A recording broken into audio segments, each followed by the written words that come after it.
a This video conference will regarding. now be recorded. Hmm. Huh. So first we'll play the video about nematodes. The general characters, please see. Okay. Very much simplified form they have done it.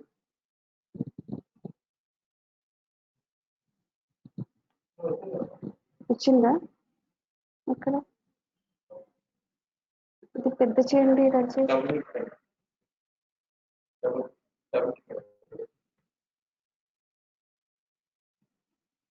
ఇది పెద్ద చేయండి Rajesh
This conference will now be recorded.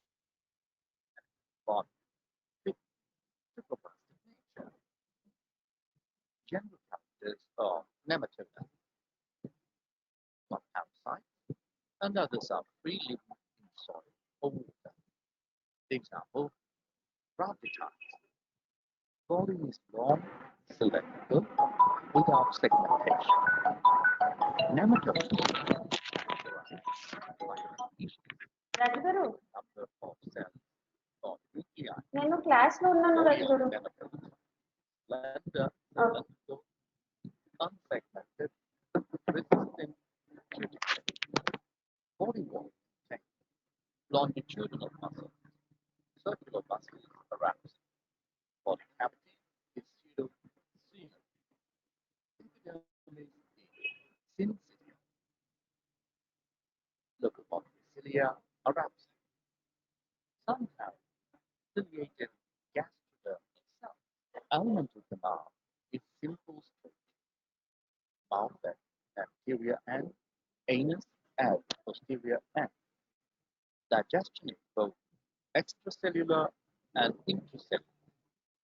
Intestine is non-muscular. Blood vascular system is absent. Pseudocoelom helps in the transport of nutrients. Excretory system contains egg-shaped canals or excretory glands. Respiration is by anaerobic method. Nervous system consists of a circumenteric nerve with ganglia. Sense organs are active, mechanical, and thus present at the anterior region of the body and fascinates glandular sensory structures in the posterior region of the body. Sexes are separate. Sexual dimorphism is present. Males are smaller with curved posterior ends. They possess cloaca with one or two copulatory spikes. Females are longer with straight posterior ends. Genital pole is separate from anus. Fertilization is internal. Development involves hormones of the cuticle. Nematodes exhibit cuticle. It is a phenomenon in which cell division ceases near the end of the embryonic development, so that number of cells of the adult is constant. Development includes rhabditiform larva.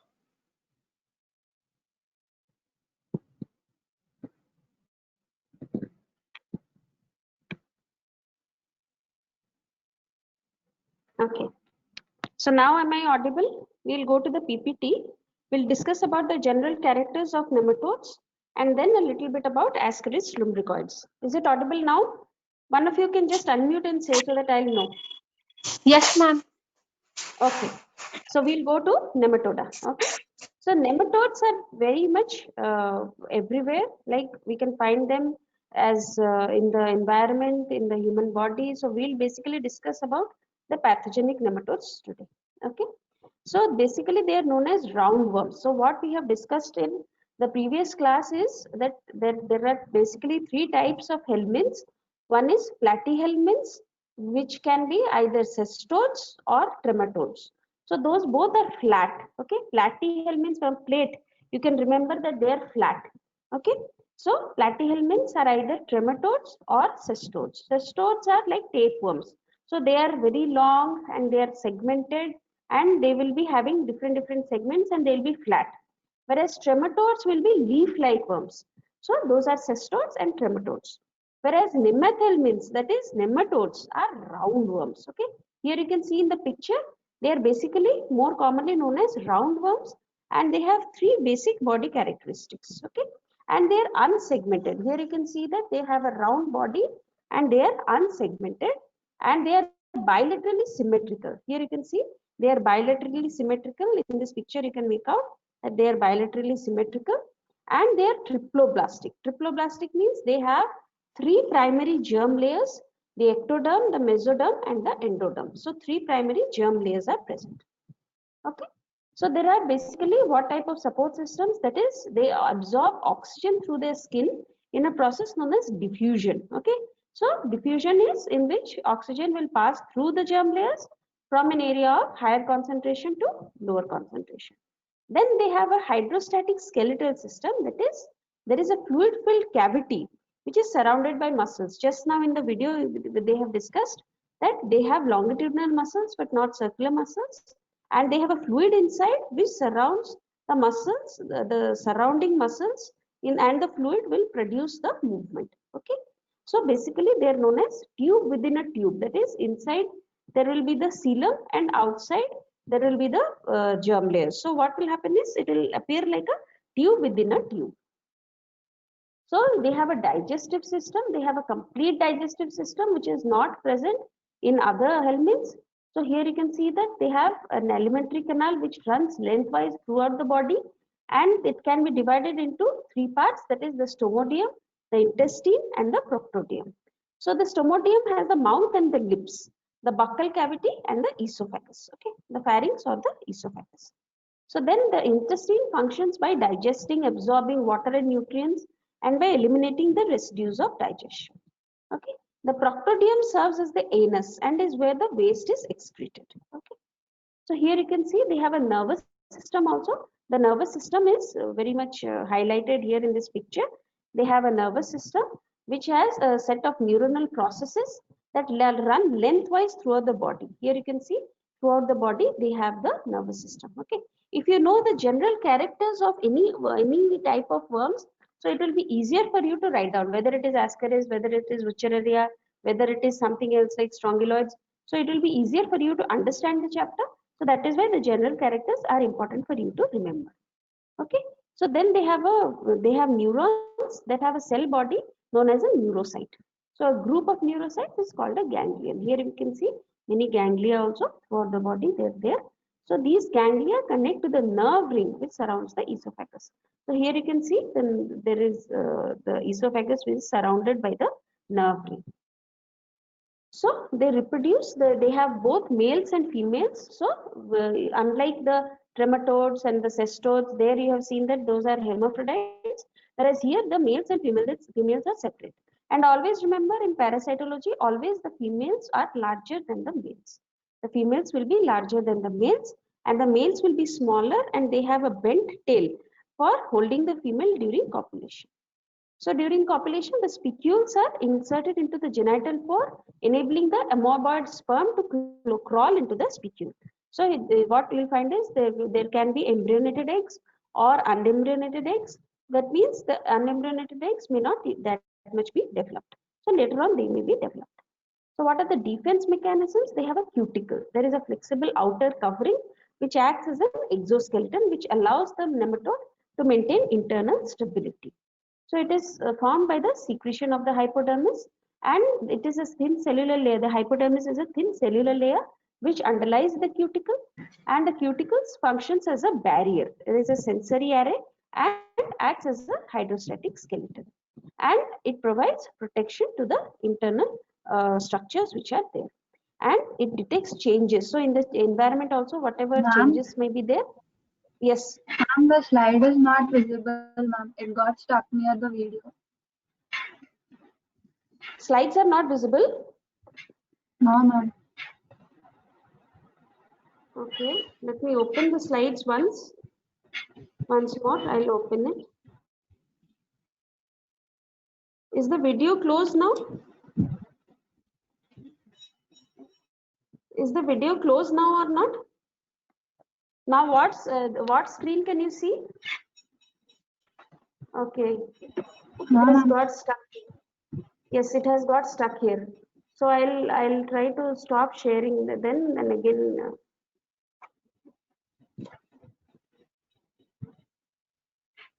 Okay.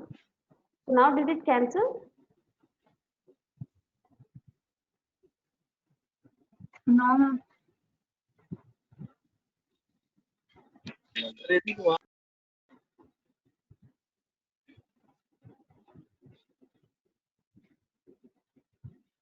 me try this. Now can you see the computer screen?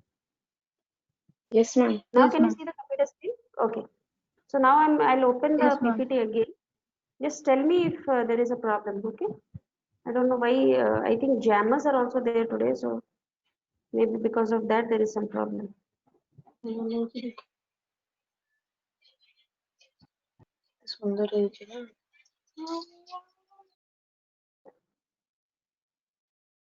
Now can you see the PPT? Yes, ma'am.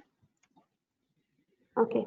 So I'll minimize the screen and just I'll show you the pictures. I think you have heard the things which I told. Just I'll show you the Yes, pictures. ma'am. Okay. Okay, Okay. ma'am. Thank you. So we'll discuss about the introduction to nematodes and Ascaris lumbricoids. So nematodes are there everywhere. These are roundworms.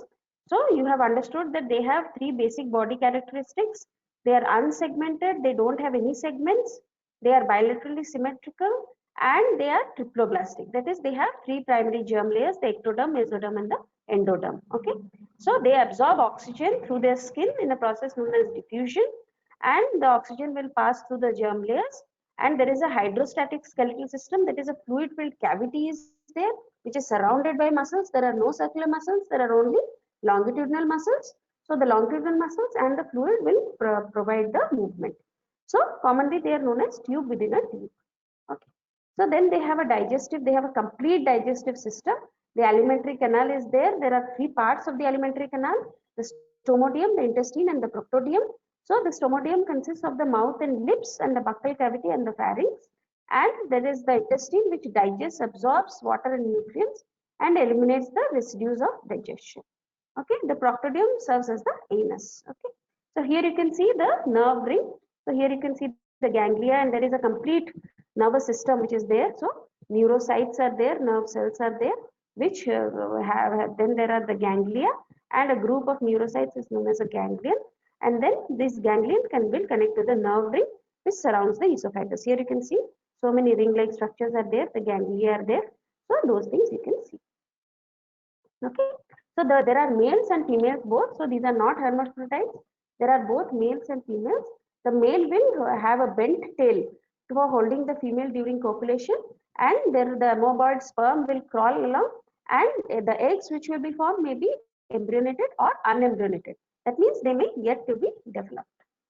Okay, so what are the defense mechanisms? There is an outer cuticle. Okay, there is an outer cuticle which is formed by the secretion of the hypodermis, and there is a thin cellular layer that hypodermis will secrete the cuticle. This cuticle will act as a protection barrier as well as a sensory area. That is, it will provide protection as well as it will detect changes in the environment. Okay, so at the hydrostatic skeleton also, it will act as an antagonist to the longitudinal muscles. Okay. So there are many free living species also. Okay, there are many free living species in the environment. So they have a wide range of food which they can consume. They can consume living tissues, small animals, dead organisms, fungi, algae, and even fecal matter. So the free living species are many in the environment, and the marine nematodes have a large role in decomposition and recycling in the environment. So that is why they're extremely sensitive to pollution, which can drastically change their environment. Okay, here you can see this is a representative picture. So there are different parasitic species also. They live off a variety of living organisms, from plants to insects to humans. Okay, they lead very complicated lives. There is an example given here. There is the fig wasp. Okay, so along the Panama Canal there are fig trees. So there are the fig wasps. So what happens is these nematodes will lay their eggs within the figs. Figs are sort of fruits. So what they will do is they will lay their eggs within the figs and they will hatch.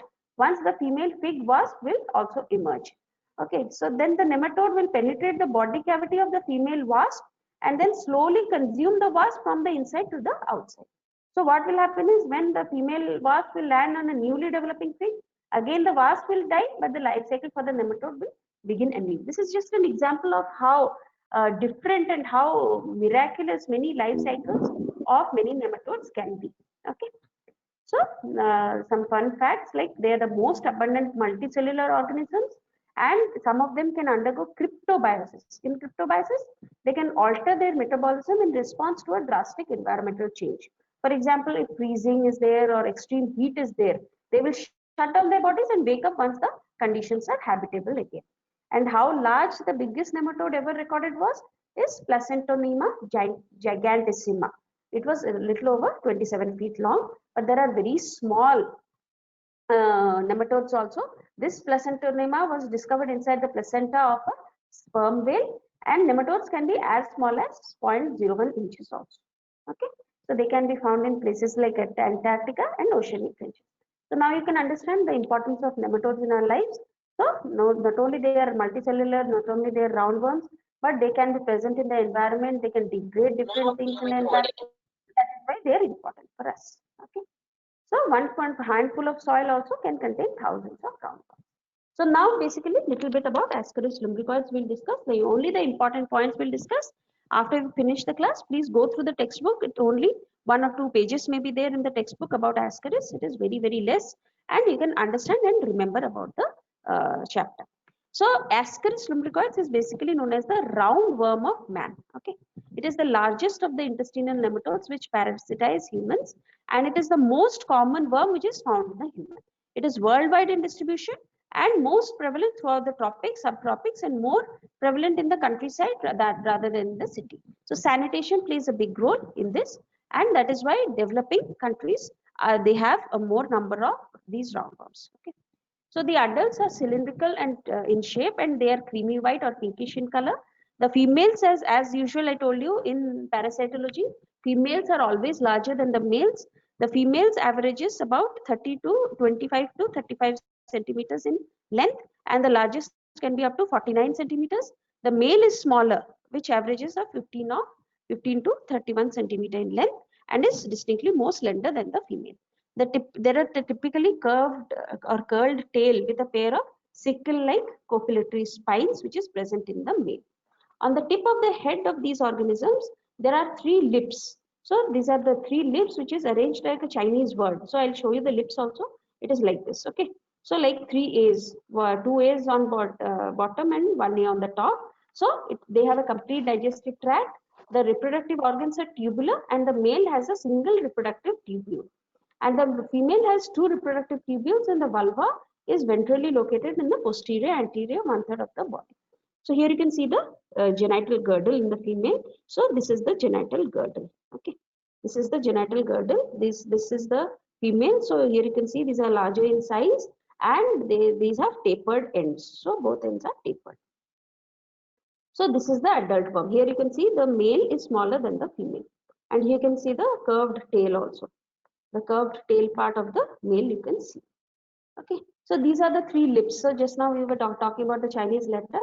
These 3 lips are seen at the anterior end, and the margin of each lip will contain minute teeth which are not visible at this magnification. Okay, so here you can see the 3 parts of the anus part. Here we can't see, but there are the different parts of the digestive system. So the mouth, the esophagus, and the intestine. Here you can see these are the different parts of the digestive system in the roundworm. So these are the 3 prominent lips. So these are the 3 prominent lips in Ascaris lumbricoids. So there are 3 kinds of eggs. Please remember the eggs. The eggs are very, very important. If you have a question about life cycle, if you have any question about Ascaris lumbricoids, you have to write about the eggs. So there are 3 types of eggs. One is the fertilized egg, the unfertilized egg, and the decorticated egg. So there we'll describe the egg in different aspects of size, color, shape, shell, and the content. So one is the fertilized egg. Okay, the fertilized egg is broad and oval in shape, brown in color because it is bile stained. So bile stained and non-bile stained eggs also you will come across in helminthology. So these are brown in color because these are bile stained, and the average size is about 60 to 45 microns in size. The shell is thicker and consists of ascarocyte. There is a chitinous layer and a fertilizing membrane and a mammillated albuminous coat which is brown by bile. So the content is a fertilized ovum. So this here you can see the fertilized egg. So here you can see clearly developing larva inside the egg. Can you see? This is the thick shell. So here you can see there is a thick shell and mammillation. So outside these thick structures which are there inside. So that is known as the mammillation. Outside the thing there is the mammillations, and inside you can see the developing larva. This is the fertilized egg. Please remember, This is the corticated fertilized egg. Okay, this cortication, you mean this mammillation, this mammillated layer is known with the corticated layer. Okay, so here you can see this is the outer mammillated albuminous coat. This is the albuminous coat. This wavy-like structure which you can see, that is the mammillation, and then there is a thick middle layer, and inside you can see crescentic space is there, and here you can see the unsegmented ovum. The unsegmented ovum will slowly, it will develop into the larva inside the egg. Okay, slowly it will develop into the first stage larva. Then there is the unfertilized egg. This unfertilized egg is longer and is slender than a fertilized egg. Okay, it is usually, whenever you have to describe the unfertilized egg, you describe it as barrel shaped. You might have seen barrels. So how it will be there? So similarly, it will be barrel shaped. Here you can see this is barrel shaped. This is also corticated, or this is also mammillated. So here you can see there is the corticated or the mammillated layer, and inside you cannot see any larva or any developing ovum. Okay, so because this is unfertilized egg, this is the unfertilized egg, and this is known as the barrel shaped unfertilized egg. Please remember this. Okay, so then there can be decorticated eggs. Both the fertilized and unfertilized eggs, sometimes they will lack the outer albuminous coats. So those wavy layers you can see, those are absent, the mammillations are absent. So this is a fertilized egg, but this is having an ovum inside, but it is not having the mammillations. So this is a decorticated egg. This is a decorticated egg. So this is the fertilized egg. This is still at the unicellular stage. Here you can see this is the thing which we use to diagnose in the stool sample. So in the stool sample, if you have the fertilized or the unfertilized Ascaris eggs, that means that person is infested with Ascaris. Okay. So these eggs, when they are passed in the stool, these are the at this stage usually you will see. Okay. So inside usually the developed larva usually you cannot see. So this is the unfertilized egg. This is how you will see in the stool sample. So this is the chitinous coat, the outer albuminous coat is there, and this is thinner than those of the fertilized egg without ascarocyte and without the fertilizing membrane. So many refractable granules. So inside you can see refractile granules, you can see refractile granules you can see inside the unfertilized. So basically, what is the life cycle? Once you understand the life cycle, rest of the things becomes very easy. So basically, they live in the small intestine. The infective stage is the embryonated egg, and route of infection is they are infected by the mouth. There is no intermediate or reservoir host. The only host is man, and the life cycle is about 1 year for the adult. This worm lives inside the lumen of the small intestine and feeds on the intestinal contents, where the fertilized female will lay the eggs. An adult female can lay up to 240,000 eggs per day. So you can see how much the burden can be. So which can be passed in the feces. The eggs are usually unsegmented and they will require development outside. So in the soil or somewhere they will develop until a motile embryo is formed within the egg. Okay.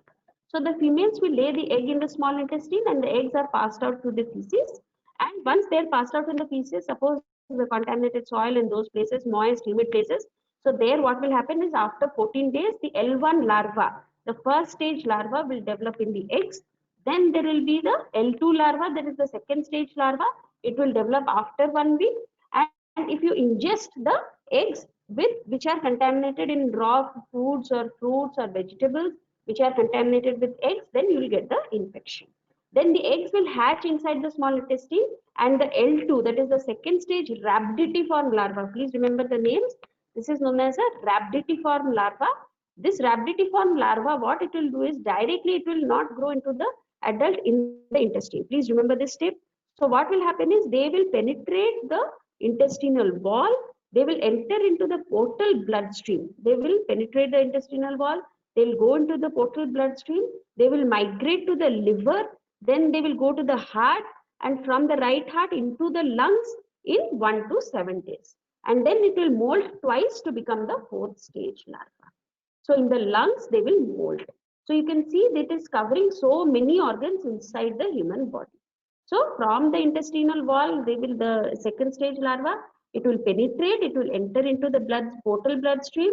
it will go to the liver, it will go to the right heart, then it will go to the lungs, and then it will develop into the fourth stage larva in 1 to 7 days.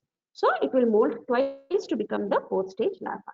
So once they'll become the fourth stage larva, they'll borrow out of the blood vessels, they will enter the bronchioles, they will migrate through the lungs into the trachea, and from the trachea they will be swallowed through the pharynx, and then they'll be swallowed to end up again in the small intestine. So from the small intestine, it will go through the portal bloodstream to the liver, then it will go to the lungs, then from the lungs again it will go through the bronchioles into the pharynx, and then from the pharynx it will be swallowed, and again it will end up in the small intestine. Please remember this life cycle. So there in the small intestine, they will become into adults, they will mature and mate, and where they will complete the life cycle. Again, the female will lay the eggs, and thus the life cycle is complete. So here you can see the life cycle. Here the thing which is infecting is the developed larva inside the fertilized egg. So here the fertilized egg is being swallowed by man.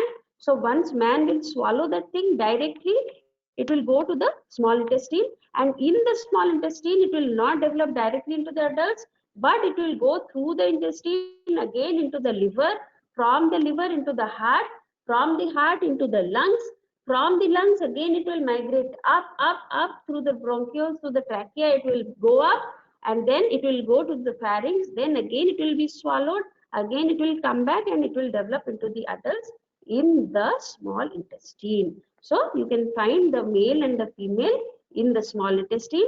After copulation, what will happen is the female will lay many eggs, up to 240,000 eggs they can lay.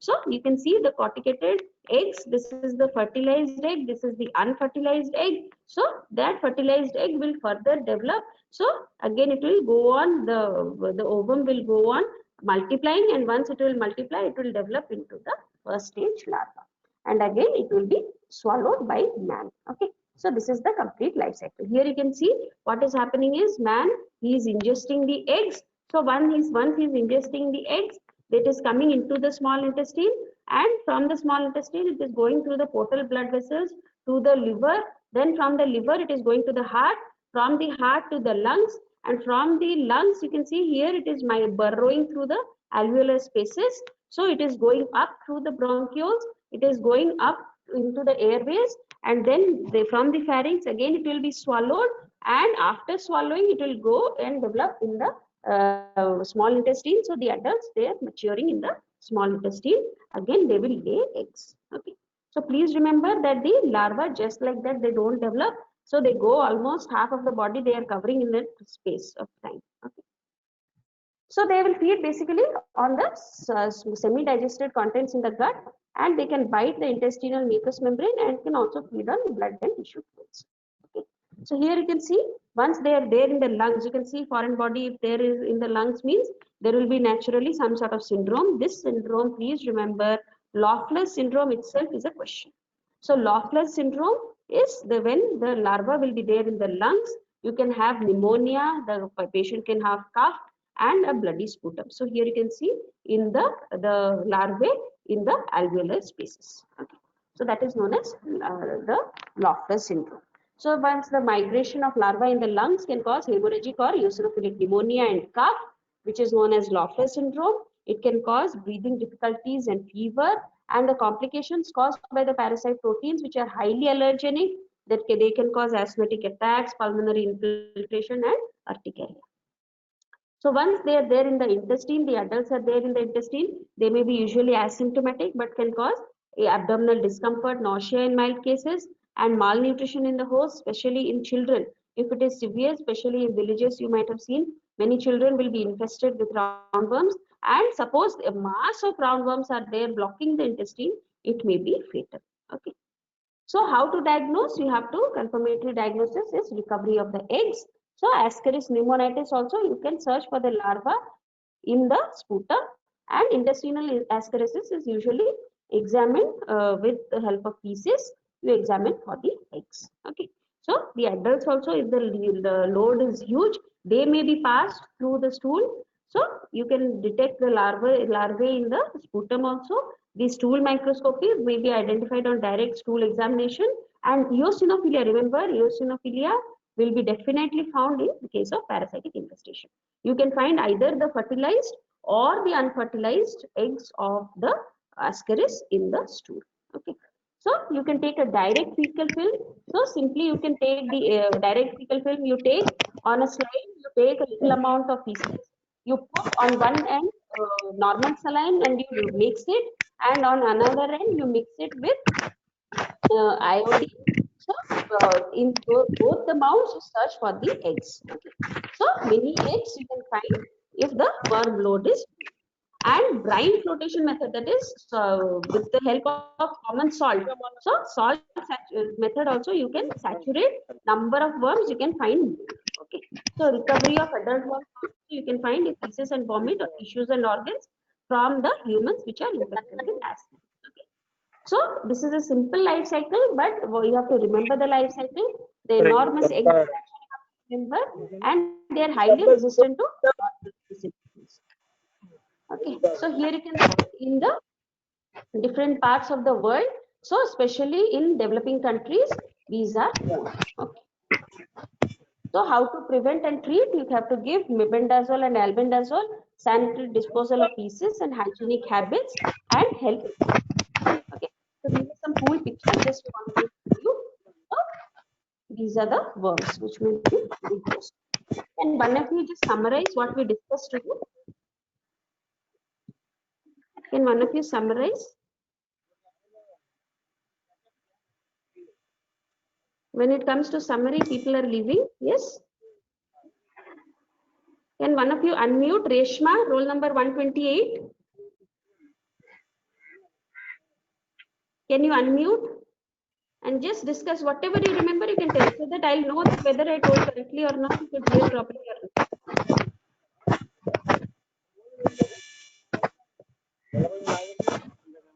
Roll number 36.